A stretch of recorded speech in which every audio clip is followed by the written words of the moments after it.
এক একে এক, দুই একে দুই, নামতা পড়ে ছেলেরা সব পাঠশালার ওই ঘরে।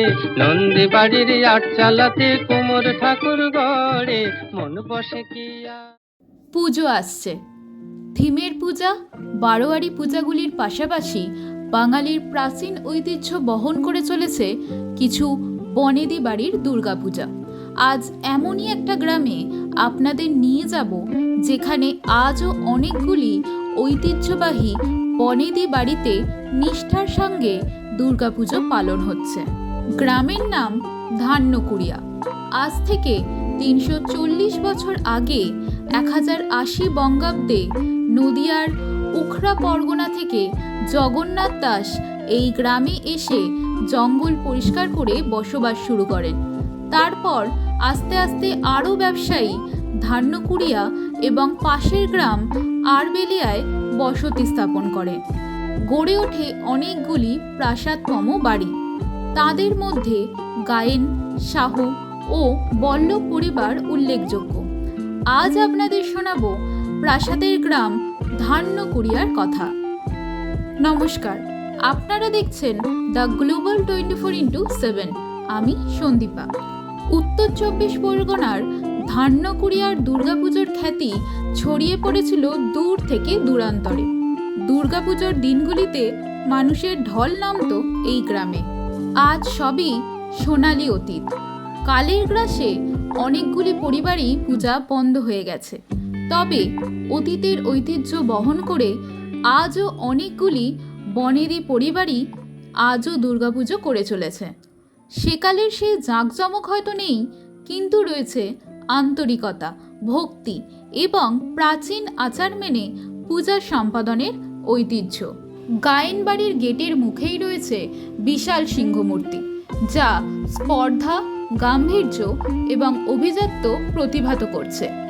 বাড়ির মূল অংশে প্রবেশের আগে মাঠের একপাশে নহবতখানা, কোনাকুনি রয়েছে সুন্দর অপূর্ব রাসমঞ্চ ও প্রায় ১৫০ বছরের পুরনো কুলদেবতা শ্যামসুন্দর জিউর মন্দির। সূর্যতাপা, সাহেব বিবি গোলাম, লানুই বেঙ্গলি সহ অনেক সিনেমার শুটিং হয়েছে এই প্রাসাদে। সাদা আর সোনালি রঙে রাঙানো বল্লভ ম্যানশন, লোহার কারুকার্যময় গেট পেরিয়ে বাগানের মধ্যে ছোট তুলসী মঞ্চ। প্রাসাদের উপরে রয়েছে ৩টি ইউরোপীয় ধাঁচের পুতুল আর ২ কোণায় আরও ২টো পুতুল। এই পুতুলগুলির জন্যই বল্লভ বাড়িকে পুতুল বাড়ি নামে সবাই চেনে।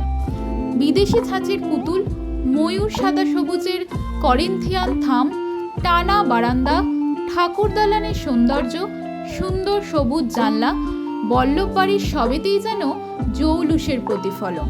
পাশের আরেকটি বর্ধিষ্ণু গ্রাম আরবেলিয়াতে বসু ও ভট্টাচার্য পরিবারের বহু পুরনো পুজো হয়।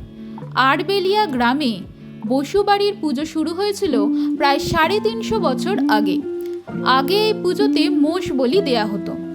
এখন সেই প্রথা বন্ধ হয়ে গেলেও যে খাড়া দিয়ে এই মোষ বলি দেয়া হতো সেটি কিন্তু এখনও রয়েছে। আরবেলিয়ার পুজোগুলির মধ্যে অন্যতম হাঁস ঠাকুরের বাড়ি বা ব্রাহ্মণ বাড়ির পুজো শুধু বনেদিয়ানা বা দুর্গাপুজোতেই নয়, এই বাড়ি জড়িয়ে রয়েছে ইতিহাসের পাতাতেও। অগ্নিযুগের স্বাধীনতা সংগ্রামী অবিনাশ ভট্টাচার্য ছিলেন এই বাড়িরই সদস্য। বিপ্লবী, দার্শনিক, ভারতীয় সংবিধানের অন্যতম প্রস্তাবক মানবেন্দ্রনাথ রায়ের জন্মও এই বাড়িতেই। এই বাড়ি ছিল তার মামার বাড়ি। এই পুজোয় বাড়ির সদস্যরাই পৌরোহিত্য সহ পুজোর যাবতীয় কাজ করেন।